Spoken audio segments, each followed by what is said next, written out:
बिस्मिल्लाहिर्रहमानिर्रहीम। अस्सलाम वालेकुम नाज़रीन, पे एंड पेंशन कमीशन का एक बड़ा फ़ैसला सामने आ गया है। ग्रेड 17 तक 20 के अफसरान का इडहाक रिलीफ 5% बढ़ाकर तनख्वाह में जम करने का फ़ैसला किया गया है।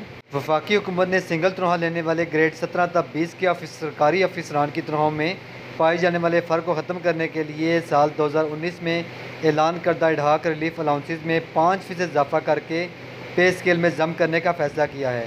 ग्रेड 21 तक 22 के अफसरान के लिए ऐलान करदा 10 एडहाक रिलीफ अलाउंसेस की तनख्वाह में जम किए जाएंगे।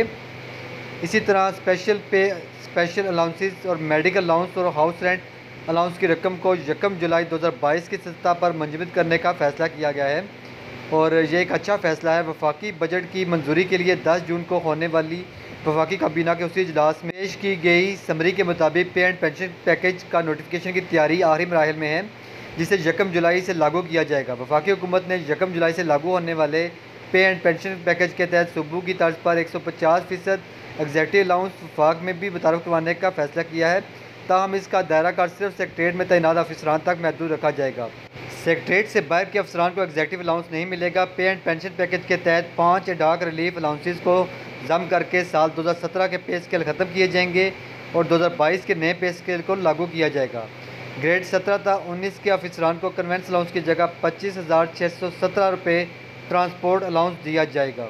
मार्च 2022 में ग्रेड 1 तक 19 के अफसरान को दिया जाने वाला डिस्पैरिटी रिडक्शन अलाउंस ग्रेड 20 तक 22 तक के अफसरान को भी मशरूत तौर पर देने का फ़ैसला किया गया है। मौजूदा ड्राफ्ट के मुताबिक अफसरान के लिए इंटरटेनमेंट अलाउंस ख़त्म करने का फ़ैसला किया गया है। इसके बाद अफसरान को अपने मेहमानों की तवाज़ा अपनी जेब से करना पड़ेगी और वो अफसरान जिन्होंने सरकारी गाड़ियाँ ख़रीद ली हैं उन्हें सिर्फ ड्राइवर की तनख्वाह जारी है, उनके ड्राइवरों की तनख्वाह 20 से बढ़ाकर 25,000 की जाएगी।